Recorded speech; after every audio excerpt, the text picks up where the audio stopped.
যি হাগ্রামার নেতৃত্ব যোৱা ১৭ বছৰে শ্ৰীযুত প্ৰমোদ বড়ো ডাঙৰীয়া তেখেতে বক্তব্য ৰাখিব আৰু আপোনালোকে খন্তেক সময় তেখেতৰ বক্তব্য শুনি ধৈৰ্য ধৰি শুনিব তাৰ কাৰণে অনুৰোধ থাকিল।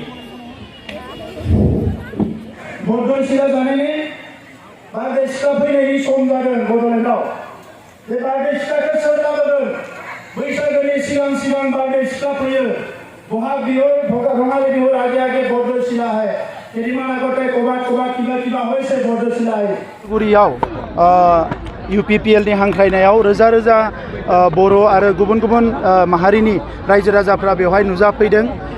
बियो मोनसे फोरमान होदों जे UPPL दोलोखौ जे बड'लेण्ड ओनसोलनि रायजो राजाफ्रा मोजां मोनो अनो बिनिनो मोनसे गिदिरथार बिदिन्थि। आं बिथांमोननो रोजा रोजा साबायखर बावो जे बिथांमोना जे दिनै फैनानै बेवहाय बाहागो लाफैदों। रंजालि बैसागोनि सिगाङाव बिथांमोना दिनै फैदों। आं बिथांमोननिसिम रंजालि बैसागोनि गाहाम हामलायनाय बावहरदों।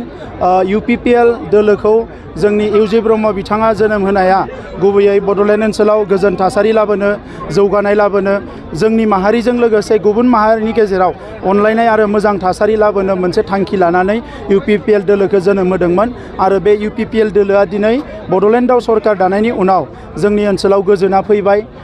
बयनिबो गेजेराव अनलायनाय आरो खौसेथिया फैबाय मोजां थासारि फैबाय बयनिबो जिउआव मोनसे रैखाथि फैबाय आरो बेनि गेजेरजोंनो दिनै सोरगिदिं जौगानायनि हाबाफारिखौबो जों आखायाव लानो हाबाय।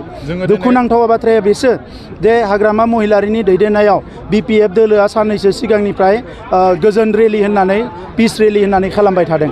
जि समाव बे ओनसोलाव माखासे हिंसा जादोंमोन बुथारलायनाय जादोंमोन बै समाव बिथांमोना उन्दुनानै दङमोन। दिनै सान्थि फैनायनि उनावसो बिथांमोना दिनै गोजोननि रेलि खालामनो ओंखारदों। ओंखायनो आं बुंदों जे बे असान्थिया रायजो राजाफोरनि गेजेराव गैया जाति जनगोष्ठीनि गेजेराव गैया असान्थिया जादों हाग्रामा महिलारि बिथांनि मेलेमावसो।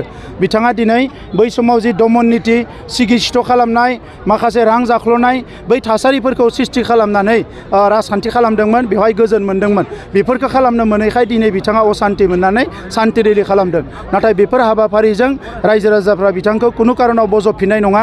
मानोना 27 बोसोराव जि असान्थिखौ खालामदोंमोन जि हिंसायारि थासारि जादोंमोन जि सिगिस्थ' खालामदोंमोन जिखिनि रां जाख्ल'नाय हाबाफारि सोलिदोंमोन बियो दिनै गैयैलाय रायजो राजाफ्रा जोबोद गोजोननाय मोनदों आरो जोंनि आइ आफा रायजो राजानि खाथियाव बे थासारिखौ जों मालाबाबो फैफिननो होआ।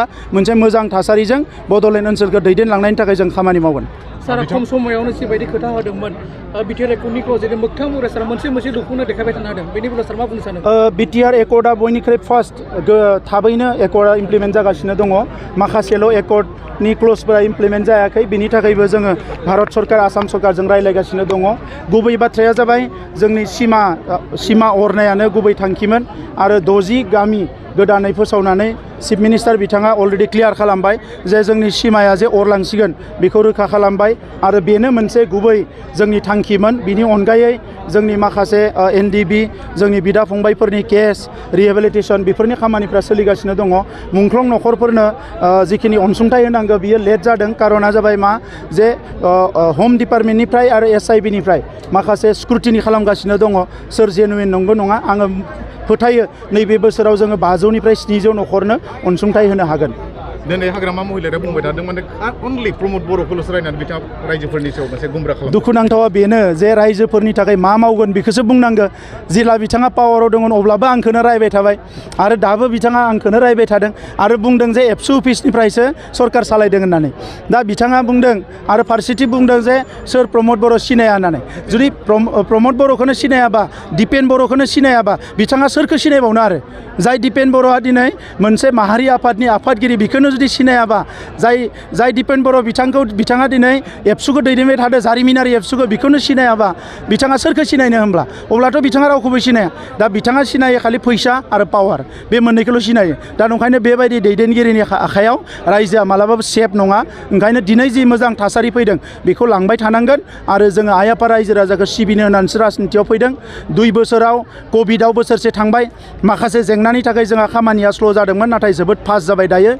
देग्लाय बोसोराव सा 200 फरायसाखौ 50खौ IAS IPS नि थाखाय 50खौ जोङो ACS नि थाखाय 50खौ मेडिकेलनि थाखाय आरो 50खौ जोङो इन्जिनियारिंनि थाखाय रेडि खालामगोन आरो गोबां जोंनि फरायसाफोरखौ बायदिसिना गुबुन गुबुन बिथिङाव जौगानायनि थाखाय माखासे जोङो अलरेडि माखासे स्किम्सफोरखौ जों बानायदों आरो नोंथांमोना नुनो मोनगोन फैगौ बोसोरनैनि गेजेराव गासैबो थासारिया सोलायजोबगोन।